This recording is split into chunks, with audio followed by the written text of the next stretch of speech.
Well, shalom, everyone, and welcome to our Shabbat Shalom service.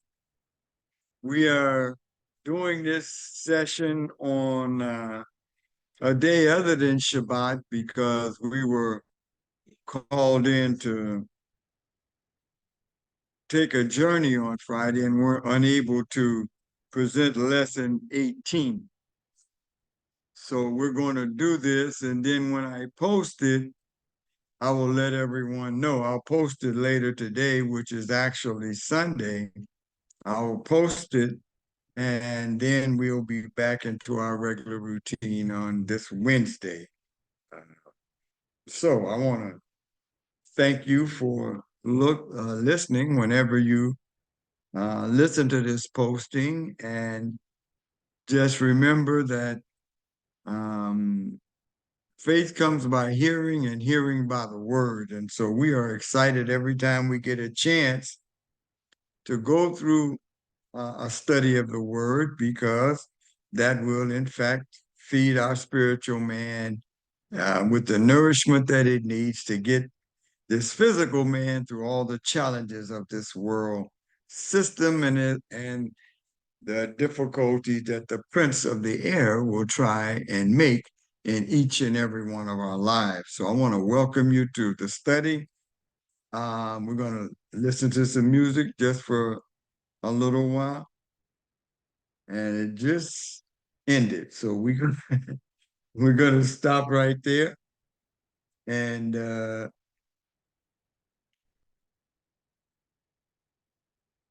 get ready for our lesson on tonight. We'll be in Exodus. As I get into our shared screen, we'll be in Exodus chapter 21, verse 1 to Exodus chapter 24, verse 18. So with that, let us pray and then get ready for our class study on tonight. Jehovah our Elohim, we bless you for this day. This is the day that you have made. We rejoice. We are glad in it. We thank you for the opportunity to come together and study your word, to study to show ourselves approved, workmen not ashamed of our hire, rightly dividing the words of truth. We thank you for the Ruach HaKodesh, the Holy Spirit that comes to guide us into all truth. And we welcome the revelatory knowledge of your word as we apply it to every aspect of our lives, so that we are forever being doers and not hearers only. In the name of Yeshua HaMashiach, we pray. Amen. All right, with that, let us get to our shared screen and into our lesson for tonight.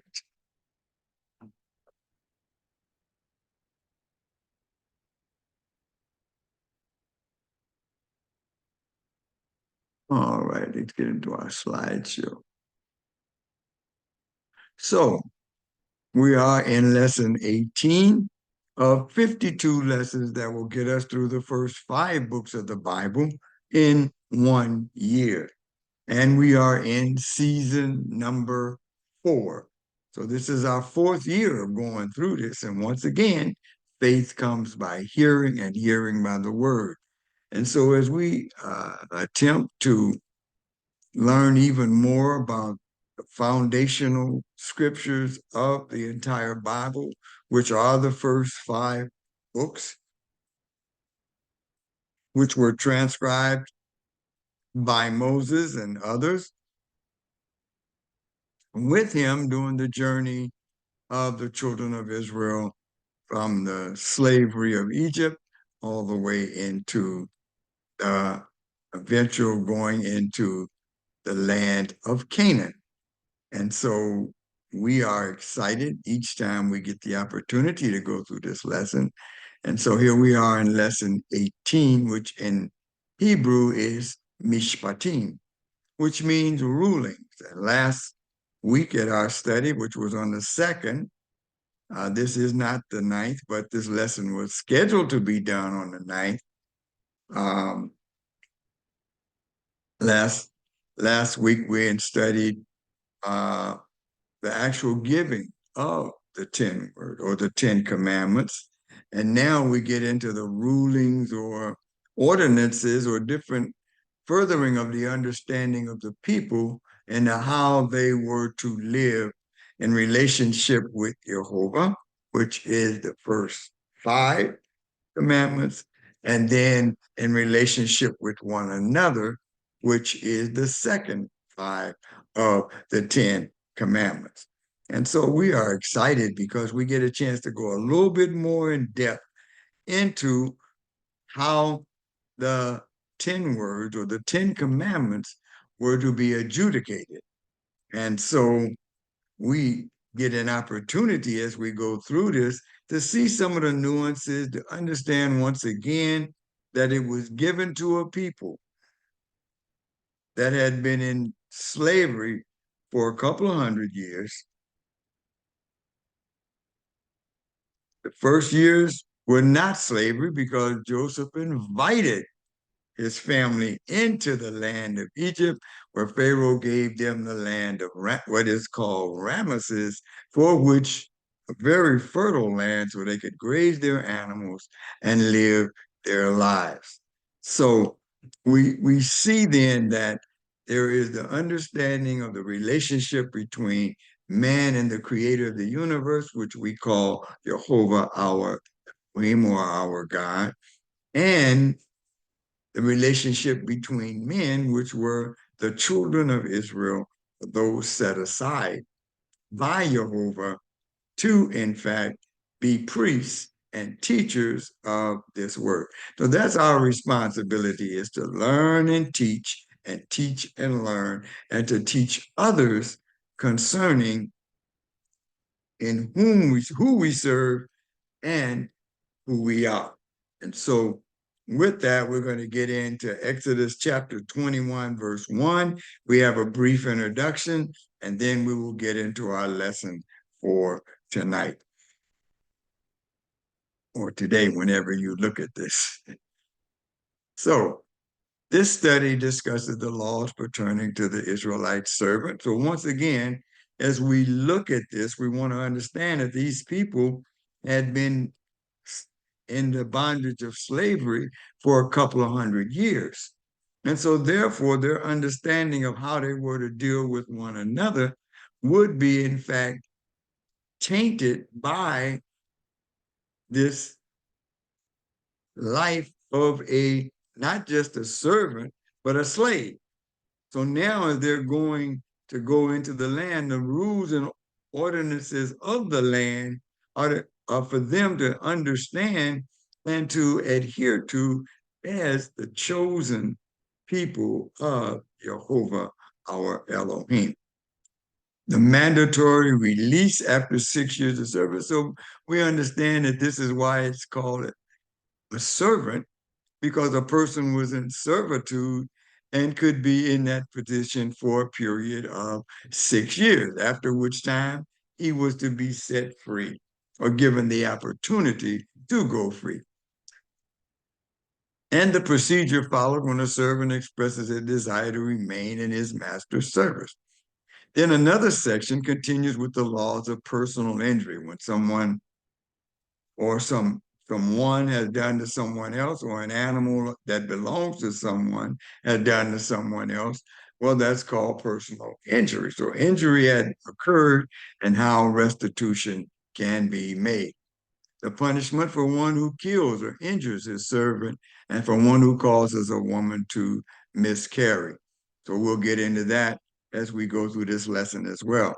The Torah then shifts its focus to a person's liabilities for damage caused by his possession. So if there was damage that was incurred because of something that someone else did, then that person was to get restitution, such as an ox that gores, or his actions such as leaving an open pit uncovered, which is called negligence. The Torah then detailed the potential liabilities of an individual who undertakes to be a guardian of another's possessions, a borrower, or a renter. So if someone asks you to guard something and pays you to guard it in most cases, then you are responsible for that. And it'll go into other areas dealing with that. Judges are commanded not to lie or take a bribe. The command or the mitzvah of the Shemitah, which is the sabbatical year or the seventh year, is introduced. 6 years we work and harvest the land, and on the seventh year we allow the land to rest. And going on, as these children of Israel were going on their way to the land of Canaan, remember that manna was a form of feeding them. This manna was to be harvested 6 days.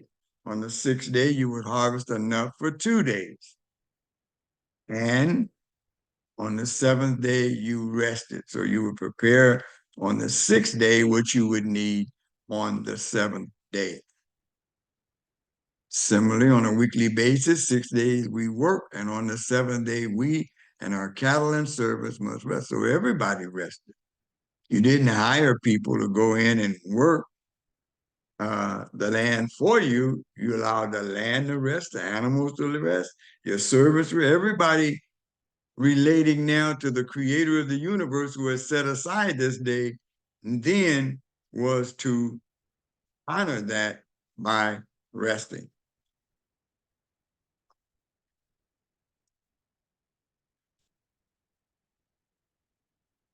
The final section continues describing the blessings the Israelites will receive if they faithfully serve Jehovah. No miscarriages or barren women, longevity, wide, spacious borders, and supernatural assistance in their quest to conquer the Holy Land. Jehovah warns the Israelites against entering into treaties with the Canaanite natives or allowing them to remain in the land after the Israelite invasion. But once again, the people had been given an opportunity. This is judgment coming. The people had been given an opportunity to correct their ways. Even as Abraham was told by Jehovah that the people of the land have time to repent. And so they weren't given the land at the point in time when Abraham, Isaac, and Jacob lived, but their descendants would come in and take the land because the judgment time for the people that were in the land would have come about. So, with that, let us get into our lesson study on tonight from Exodus chapter 21, verse 1. These are the rulings you are to present to them. So Jehovah says to Moshe as he's on the mountain, present this information to the children of Israel. Verse 2, if you purchase a Hebrew slave, he is to work 6 years. But in the seventh, he is to be given his freedom without having to pay anything. If he came single, he is to leave single.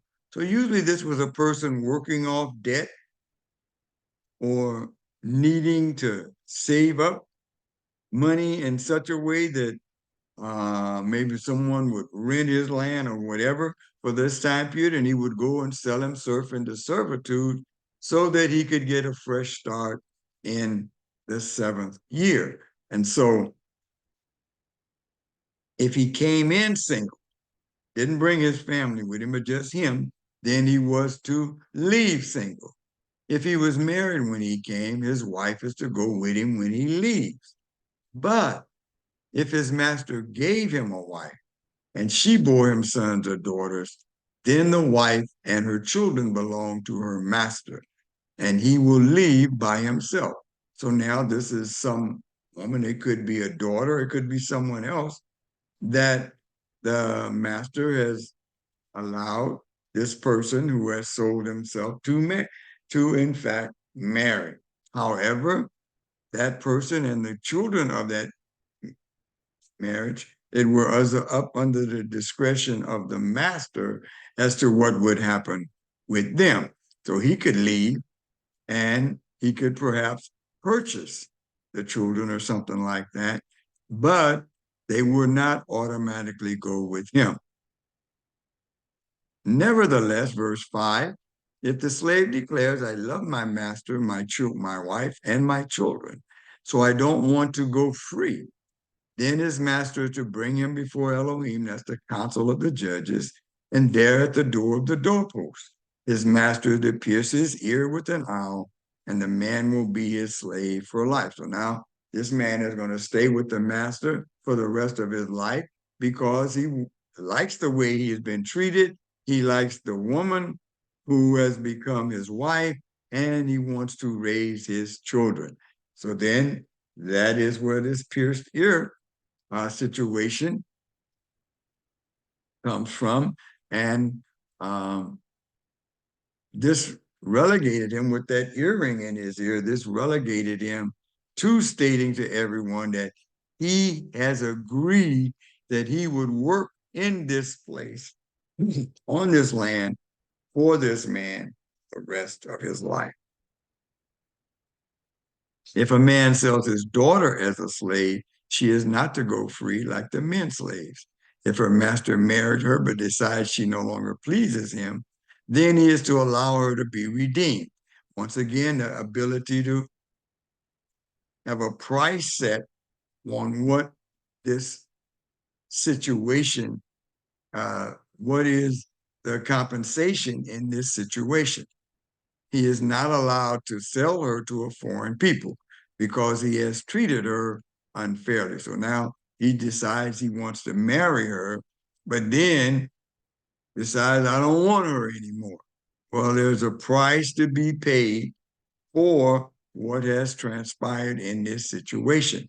And you can't go and act like she belongs to you now because you, in fact, had married her and made her a wife rather than a servant. We go on. If he has her marry his son, then he is to treat her like a daughter. If he marries another wife, he is not to reduce her food, clothing, or marital rights. So she becomes a wife. You could have more than one. So she becomes a wife and is to be treated in such as a wife. If he fails to provide her with these three things, clothing, marital rights, and food, marital rights, so you can't discard her, those marital rights or that act of sex should still occur. That's one of the rights she has as a wife.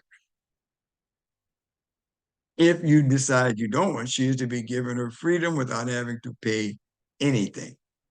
We go on. Verse 12, whoever attacks a person and causes his death must be put to death. Now, this, you understand, it says whoever attacks a person. So in other words, this is not an accidental thing. This is premeditated. So that person must be put to death. If it was not premeditated, but an act of Elohim or act of God, then I will designate for you a place to which he can flee. So in other words, if you're not sure what has transpired, then there's going to be a place where this person can go and stay, and no one can come and try to avenge them. But if someone willfully kills another after deliberately planning, that's what premeditated murder is, you ought to take him even from my altar and put him to death. So he can't grab a hold to the altar and say, by the horn of the altar, I've been forgiven and you can't punish me. No, you will be put to death. Verse 15, whoever attacks his father or mother must be put to death. Whoever kidnaps someone must be put to death. So you don't have a right to go in and take another people. Now in war, since there was death on both sides, then people that were from another group or the group that were defeated would then be taken in and would have to work to take the place of many of the men who had been killed during this battle. So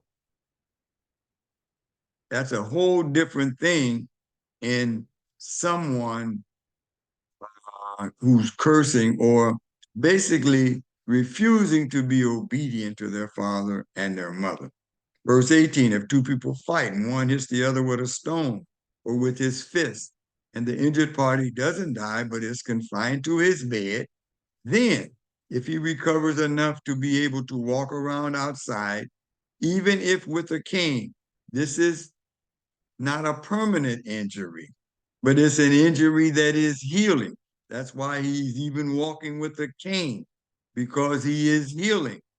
The attacker will be free of liability, except to compensate him for his loss of time and take responsibility for his care until his recovery is complete. So we understand what is being said here. If two people get into it and one is injured and can't work or can't earn a living, then the person who injures him must compensate them or take care of them until the recovery is complete. If a person beats his male or female slave with a stick so severely that he dies, he is to be punished, except that if the slave lives for a day or two, he is not to be punished, since the slave is his property. So in other words, that slave is going to recover. All right. Now, once again, this is not a servant. This is someone that has been taken into slavery through war or something like that, and a debt must be paid. But this person that is taken in has the opportunity to then become one of the people of the land. In other words, they could become Israelite. Verse 22, if people are fighting with each other and happen to hurt a pregnant woman so badly that her unborn child dies, then even if no other harm follows, he must be fined. He must pay the amount set by the woman's husband and confirmed by judges. So, in other words, there's going to be some compensation, but that compensation is going to be fair compensation. Can't be somebody, some woman's husband saying you owe me, $100,000. It'll be what the judges assess is just in this situation. But if any harm follows, then you ought to give life for life. In other words, there's a value placed on that child that was killed even before being born into this world. And so now this restitution has value set by judges, such as an eye for an eye. Doesn't mean you take out someone's eye. It means that there's a value for that eye and you will pay for that. Tooth for tooth, hand for hand, foot for foot, burn for burn, wound for wound, and bruise for bruise. If a person hits his male or female slave's eye and destroys it, he must let him go free in compensation for his eye. So now he's no longer to work for that person. He is set free and he has all of the rights of a citizen of the land. If he knocks out his male or female slave's tooth, he must let him go free in compensation. So you just can't unmercifully beat this person or treat them in a manner in which is inhumane. If you do, then you lose that servitude that they would have had for you for whatever period of time they would have been a part of this payment. He goes on. If an ox gores a man or woman to death, the ox is to be stoned and its flesh not eaten, but the owner of the ox will have no further liability. So if an ox or a bull attack someone and kill them, then there was no liability. The animal, because it had done blood, now the animal is killed. The flesh is not eaten. This animal is basically destroyed, so it doesn't take another life, and there's no further liability to the owner because perhaps you shouldn't have been in where you were to get hit by the animal. Verse 29, however, if the ox was in the habit of going in the past and the owner was one, that means that nobody died, but the animal had attacked someone in the past, but did not confine it, wasn't chained up or tied up, so that it ended up killing a man or a woman, then the ox is to be stoned, and its owner, too, is to be put to death. So this is such a negligent situation that this animal will kill, and yet you don't do anything about it. and therefore it kills again, then you are responsible for murder. However, a ransom may be imposed on him, so the judges can step in, listen to the case, and the death penalty will be commuted if he pays the amount imposed. So in other words, there could be an amount set on the value of the life that was taken, and this person will have the opportunity to pay that right then or pay it in the sense of paying it through servitude.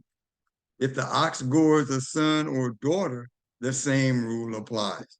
If the ox gores a male or female slave, its owner must give their master 12 ounces of silver, and the ox is to be stoned to death. So there was a price or an amount put on the life of someone that was taken into slavery, once again through warfare, not a servant, which is to pay off debt or something like that. Then there was a value of 12 ounces of silver placed on the life of the one that was taken. But the ox still, since it had killed and was known to be a brutal type of animal, then the animal was stoned to death. We go on. If the ox removed the cover, if someone removes the cover from a cistern or digs one and fails to cover it, and an ox or donkey falls in, the owner of the cistern must make the loss by compensating the animal's owner, but the dead animal will be his. So this animal hasn't killed anyone, but broke his neck or something, falling into a well that was dug, that you dug, but you didn't cover. Well, then there's negligence in that, and you have to then compensate the person, the owner of that particular animal. Verse 35, if one person's ox hurts another so that it dies, they are to sell the live ox and divide the revenue from the sale. And they are also to divide the dead animal. So that animal, since it wasn't involved in killing a human, then that animal could be killed. The animal that was killed can be divided up, and the animal that killed it can be sold or in such a manner to compensate both parties. But if it is known that the ox was in the habit of goring in the past and the owner did not confine it, he must pay ox for ox. But the dead animal will be it. So he's going to replace that dead animal with another animal. If someone steals an ox or sheep and slaughters or sells it, he is to pay 5 oxen for an ox and 4 sheep for a sheep. So now this is a little bit different because now what did you do? You stole something and you tried to cover it up by killing it and eating it. Well, you're a thief, and so you now are going to pay 5 times the amount for an ox and 4 times the amount for a sheep. So ox provided service and work, so there's a more hefty fine for compensation for an ox than a sheep who does give the wool and can be sheared and the wool can be taken and used, but at the same time, the ox is much bigger and much more valuable according to an agricultural type system. Chapter 22, if a thief caught in the act of breaking in is beaten to death, it is not murder, unless it happens after sunrise. So now this clause is in there because at night a person doesn't really know what your intent is, what exactly is going on. So if they jump you and beat you to death, then there's no penalty. But if a person can see who that is, then they ought to take care and not, in fact, kill the person or beat them to death, but subdue them. A thief must make restitution. So if he has nothing, he himself is to be sold to make good the loss from the theft. Seems like a pretty good system. If you stole something from someone, then you had to repay them. twice what you stole. Stole something worth $1,000, you had to go into servitude if you didn't have the money, which most thieves didn't. That's why they were stealing. Then you would pay double. So you would work until double the amount of money had been gathered. A thief must make restitution, so if he has nothing, he himself is to be sold or make good the loss from the theft. If what he stole is found alive in his possession, he is to pay double, no matter whether it is an ox, a donkey, or a sheep. So you still are going to be required to give that animal back and pay with the value of the animal to the person. So the person will get his animal back and the amount that was assessed to be for the animal to be worth. Verse 4, if a person causes a field or vineyard to be grazed over or lets his animal loose to graze in someone else's field. So don't go in someone else's field and just eat or take because you're hungry, because there was a place in the land, in a field that you could go and get something to eat. And therefore, there was no penalty for you doing that. The owner was required to leave a portion of the land so that the indigent or the cripple, whatever, could then work there, go get that, but they had to get it themselves. Nobody was required to get it and give it to them. They would go and get it themselves. He is to make restitution from the best produce of his own field and vineyard. So everybody, every family was given land as part of the land of promise and the dividing up of the land. So no one was in a position to say, I didn't have. No, you had. You might have misused or done something to cause yourself not to have crops growing, but you would make restitution for the fact that you or your children or somebody went over and did something, took some food from a land that was not yours. If a fire is started and spreads the thorns so that stacked grain, standing grain, or field is destroyed, the person who lit it must make restitution. Well, many times, if you have done farming, you know that you go and clear the land off before you might set fire to a portion of the land to clear it off so that you could then plant in that. But if the fire wasn't contained and it went over into someone else's land, then you had to make restitution. Verse 7, if a person entrusts a neighbor with money or goods, and they are stolen from that trustee's house, then if the thief is found, he must pay double.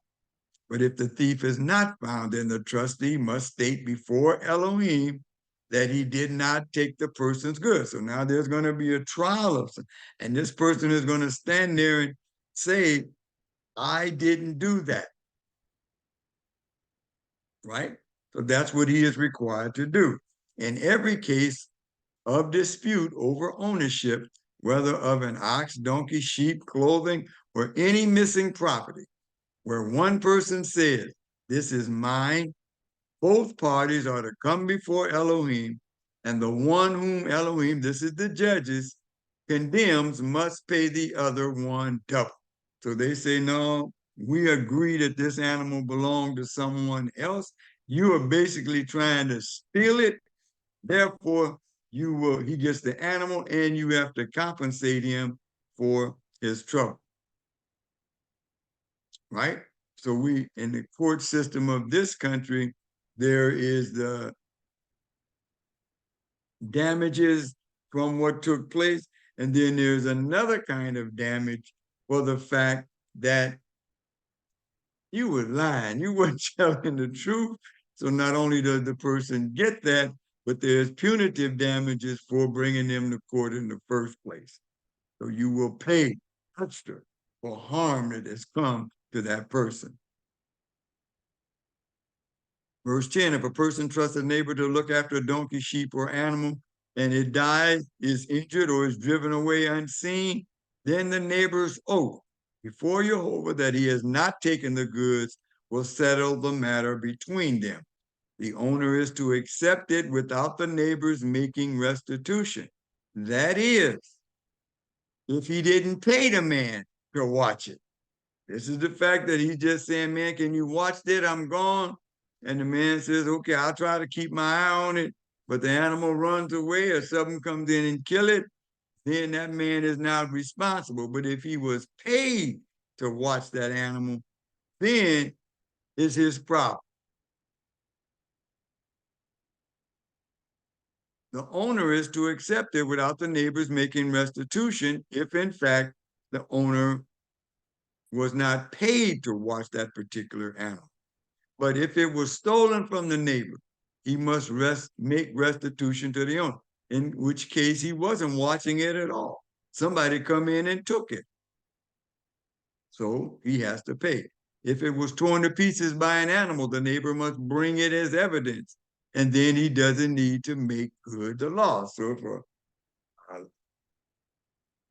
animal that eats other animals, a wolf or something comes in and kills the animal, and the owner didn't get a chance to drive that animal away before the death of the animal, then he doesn't have to make good the loss. If someone borrows something from his neighbor, borrows, didn't pay, didn't rent it, and it gets injured or dies with the owner not present, he must make restitution. You borrowed it, you have to what? Give it back. You borrow my tools, you have to bring them back. Now, if you borrow them and you break them, then you gotta buy new ones and give them back because you borrowed it. He must make restitution. If the owner was present, he need not make good the loss. If the owner hired it out, the loss is covered by the hiring fee. So you still gonna pay. But you'll take the money you made using my tools and pay for my tools. That's how that works. Verse 15, if a man seduces a virgin who is not engaged to be married and sleep with her, he must pay the bride price for her to be his wife. Okay, but if her father refuses to give her to him, he must pay a sum equivalent to the bride price for virgin. So now you damage this woman because you don't want to marry her, or the father says you ain't no good. He's not sanctioning this marriage, but you two had sex, then you got to pay a price because now she's no longer a virgin. And so therefore there's a bride price that must be paid because now when she gets married, that kind of a dowry that was normally paid would not be paid because she is not a virgin. Another ruling, you are not to permit a sorceress to live. So the Miss Cleo and all of them, uh, in a theocracy, which Israel was, the land of the children of Israel was what? Their inheritance to live in that land up under Jehovah our Elohim. Then a sorcerer was not to live. They would die. You can't go somewhere else and kill her in somebody else's land because for them, that is not the holy land. Whoever has sexual relations with an animal must be put to death. Well, that kind of bestiality we can understand. Anyone who sacrifices to any god other than Jehovah alone is to be completely destroyed. So that's when you have violated one of the main commandments, and therefore you will be killed. You must neither wrong nor oppress a foreigner living among you, for you yourselves were foreigners in the land of Egypt. So there was a code of conduct that you have to initiate with those people that were maybe captured and brought in as a result of war, but you are not to oppress them or treat them differently than as if they were citizens of the land. You are not to abuse any widow or orphan. You do not abuse them in any way. And if they cry to me, if you do abuse them in any way, and they cry to me, I will certainly heed their cry. So in other words, the widow is in many cases has lost a breadwinner, and the child has lost a parent, and therefore you can't take advantage of that situation for your own good. because Jehovah says they will cry out to me for the treatment they're receiving, and he will repay. My anger will burn, and I will kill you with the sword. In other words, he's going to let some other people come in there and destroy you. Your own wives will be widows and your own children fatherless. If you loan money to one of my people who is poor, you are not to deal with him as you would a creditor, and you are not to charge him interest. So therefore, you can loan to him or you can bless him, but you will not charge him interest.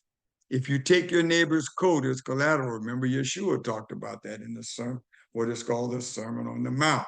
You ought to restore it to him by sundown, because in many cases, if he told you to hold that for him and he was going to do so much work but did not get it done, you give it back to him anyway, because most likely that was going to be his covering against the elements. And so you had to give it back to him before the sun went down.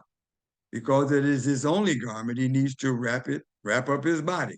What else does he have in which to sleep? Moreover, if he cries out to me, I will listen, because I am compassionate. You are not to curse Elohim. That means basically say, I don't care what you say, I'm going to do what I want to do. You are not to curse a leader of your people. All right, so that's a leader, could be one of the judges or someone like that, where you would be kind of crazy, since they're going to adjudicate system to basically curse them. You must not delay offering from your harvest of grain, olive oil, or wine. So in other words, you set aside the first fruits, and we'll get into that a whole lot more in our study in Leviticus. The firstborn of your sons you ought to give to me. Well, Jehovah's already explained that, but this gives them an opportunity to go into it more, the right of the firstborn. You ought to do the same with your oxen and your sheep. It is to stay with its mother 7 days, and on the 8th day, you ought to give it to me. So you leave the baby there with the mother until that time, and then it can be separated. And as the firstborn of that particular animal, it then goes and to be sacrificed. You ought to be my specially separated people. This is holy, set apart, holy, specially separated people. You ought to be in line with the covenant that we are making. Therefore, you are not to eat any flesh torn by wild animals in the countryside, rather throw it out for the dogs. Chapter 23. You are not to repeat false rumors. Well, remember, do not lie. Do not join hands with the wicked by offering perjured testimony. Don't get bought off. Do not allow the crowd when it does. Do not follow the crowd when it does what is wrong. So you're going to be held accountable. You can't blame everybody else was doing it. That's not going to get it. You are responsible for understanding the rules of the land and obeying them, and you better tell the crowd, I'm not going. And don't allow the popular view to sway you into offering testimony for any cause if the effect will be to pervert justice. Just because everybody else is doing it, it seemed like a good idea. No, you don't do it. You're going to be held individually accountable for what transpires in that situation. On the other hand, don't favor a person's lawsuit simply because he is poor. Now, this poor person is suing someone that is wealthy, and just because he is poor is not a reason for the judgment not to be a just judgment. Verse 4, if you come upon your enemy's ox or donkey straying, you must return it to him. You can't find it. It belongs to someone else, and you are responsible for taking it back. If you see the donkey which belongs to someone who hates you lying down, helpless under his load, you are not to pass him by, but to go and help him free it. So you are to help your brother, and even though you don't like each other, you are to help him in that particular situation, for that animal is not killed under the weight of this load. Do not deny anyone justice in his lawsuit simply because he is poor. Keep away from fraud and do not cause the death of the innocent and the righteous, for I will not justify the wicked. So you can't cause the death. This is such a thing that's going on right now, even over in the land of Israel, because it says right here, do not cause the death of the innocent, and for I will not justify the wicked. All right, so you can't kill a lot of innocent people in the name of the Lord. The Lord says, no, I'm not going to go for that. And he's going to repay. Verse 8, you are not to receive a bribe, for a bribe blinds the clear-sighted and subverts the cause of the righteous. You are not to oppress a foreigner. Once it continues, the reason this keeps coming up is because they had been slaves for 400, well, at least a couple of hundred of those years. And their tendency was to treat each other as if we were not brothers and sisters. Well, it keeps coming up. You are not to oppress a foreigner, for you know how a foreigner feels, since you were foreigners in the land of Egypt. So when you got someone and they're working for you or whatever they're doing, you are not to oppress them because you can. Jehovah says that is not what one of my people will do. So the fruit that you're bearing in terms of what your behavior indicates is who you are. And Jehovah says he is going to punish. He already talked about, I'm going to let the sword come upon you for what wicked thing you have done. We go on. I am sending, he said,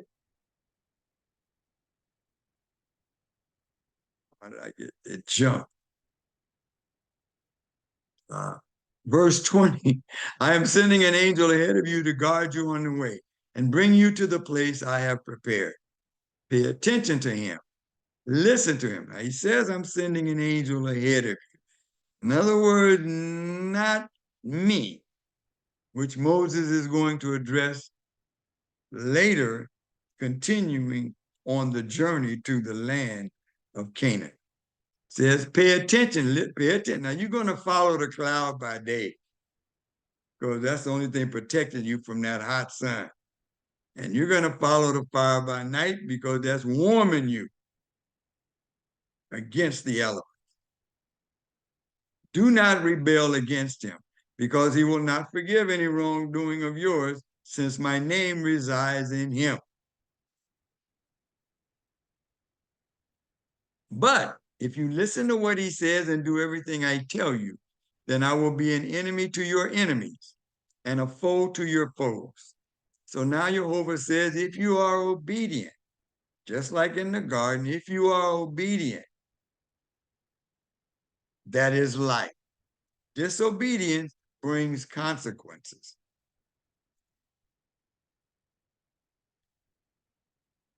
When my angel goes ahead of you and bring you to the Amorites, the Hittites, the Perizzites, the Canaanites, the Hivites, and the Jebusites, I will make an end to them. So Jehovah is going to use the elements of nature, just like he did with Pharaoh, to help the children of Israel if they are obedient to what he has instructed them they must do. He says in verse 24, you are not to worship their gods, serve them, or follow their practices. Rather, you are to demolish them completely and smash their standing stone to pieces. Now, going into the land, there was a lot of idol worship. Well, you ought to destroy those idols and make certain you completely destroy them so that they are not part of this set-apart land for set-apart people. Verse 25, you are to serve Jehovah your Elohim, and he will bless your food and water. He says, I will take sickness away from among you, all based on obedience. So we understand that sickness and things like that can come, but the ultimate cause of it is sin. In your land, your women will not miscarry or be barren, and you will live out the full span of your lives. He goes on, I will send terror of me ahead of you. So remember what Rahab said, we scared to death of you when they finally did get there. She said, we scared to death of you, right? Throwing into confusion all the people to whom you come, and I will make all your enemies turn their backs on you. In other words, flee. He says, I will send hornets ahead of you. So he's going to make it very unpleasant for those whose judgment has already been rendered by him. He said to drive out the Hivites, the Canaanites, the Hittites from before you. I will not drive them out from before you in 1 year, which would cause the land to become desolate and wild animals too many for you. So in other words, he's not going to send all these locusts and all these natural catastrophes on this people, because if the land were barren, then he's promised houses and things like that for the people. So he's not going to get rid of all of the people in the land. You're going to be responsible. The children of Israel are going to be responsible for doing that. But just take heart, they're going to be scared of you. They're not really, they're fighting for their lives, but they can't win because I'm fighting with you. I'm on your side. He says, I will drive. So it's not going to happen overnight. A lot of times we have these preconceived notions of when something is going to happen. Well, Jehovah is saying right here, it's possible you could drive them all out into you, but I'm not going to do that.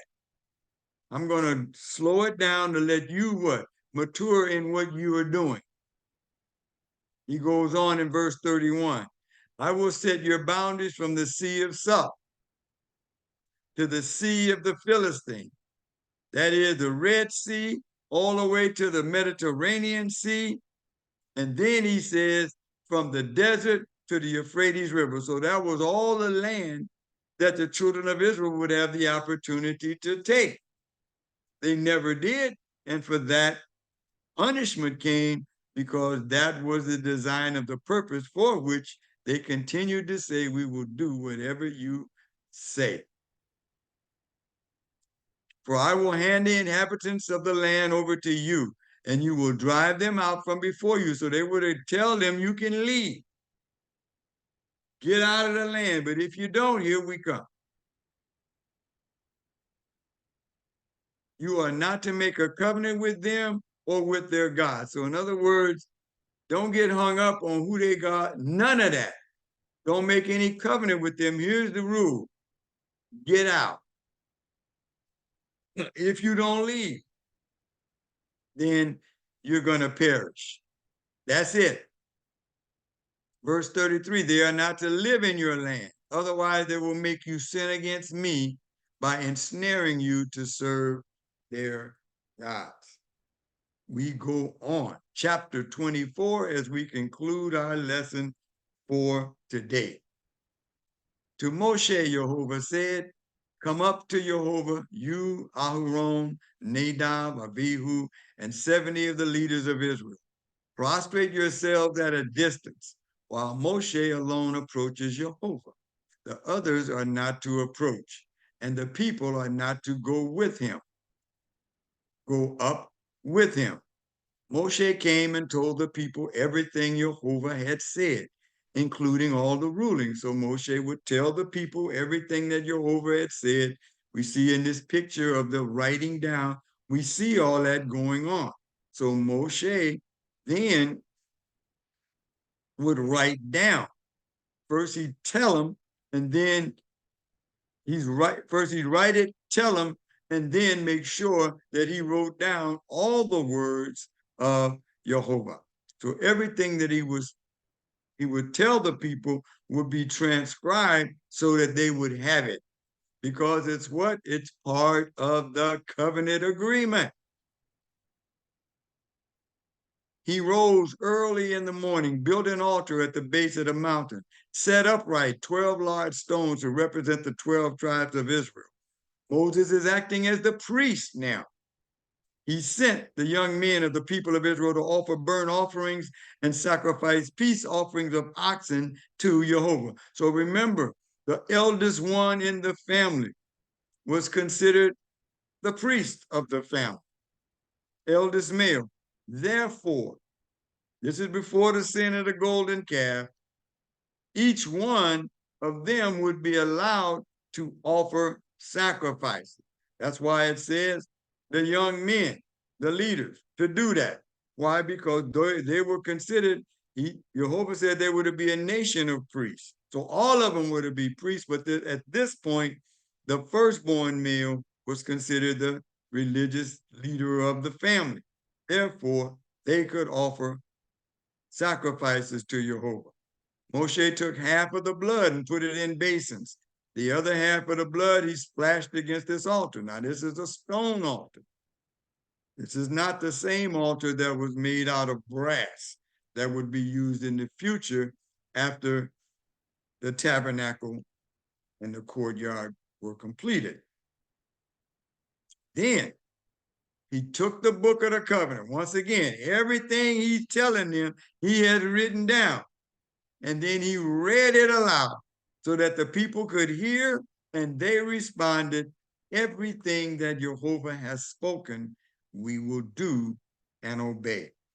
Moshe took the blood, sprinkled it on the people, and said, this is the blood of the covenant which Jehovah has made with you in accordance with all these words. So now, once again, this is why he's writing everything down, because this is all part of the agreement between the children of Israel and Jehovah.